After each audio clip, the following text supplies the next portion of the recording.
የተራራው አየር ለሰላም ይዘምራል። የእናት ምርቃት እንደ ዕጣን ይሸታል። የአባቶች ቃል በቤት ውስጥ ይስተጋባል። ልብሽ እንደ መስከረም ወንዝ ሞልቷል። ይህ የፍቅር መንገድ ዛሬ ተጀምሯል። አባቶች በዱላዎቻቸው መሬቱን ይባርካሉ። ቀይ አፈር ለምርቃትሽ በሩን ከፍቷል። ክራሩ በጣቶች መሃል ስላንቺ ይናገራል። ፍቅርሽ እንደ ግራር ዛፍ ስር ሰድዷል። የቤተሰብ ሳቅ የቤቱን ግርዳ ይሞላል። በዓይንሽ ውስጥ የሚታየው ብርሃን ጥልቀት አለው። እንደ ጣና ሐይቅ ረግቶ ይታያል። ማንም የማይነካው ንጹህ ስሜት ነው።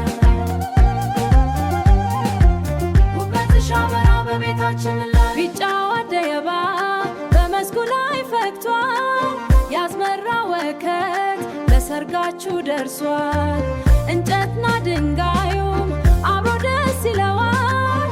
ከአንድ ሆነ ሁለት መሆን እንዴት ይርቃል። የሰማዩ ዝናብ ለምድር እንደሚሰጥ የእናንተም ሕይወት እንዲህ ይለምልም።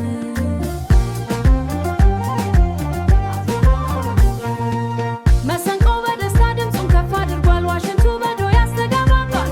የሰርግሽ ልብ ስራ ለስላሳውን ልብ ይሸፍናል። እጀታ ይሳያችሁ ወደፊት ሂዱ። ተራራው በረከት እናንተ ጋር ይሁን። ከቤተሰብ ቃት በላይ ምን ሀብት አለ? የደስታችሁ ቀን ዛሬ ታሪኩ ጻፈ። ምሽቱ ሲገባ ጨረቃ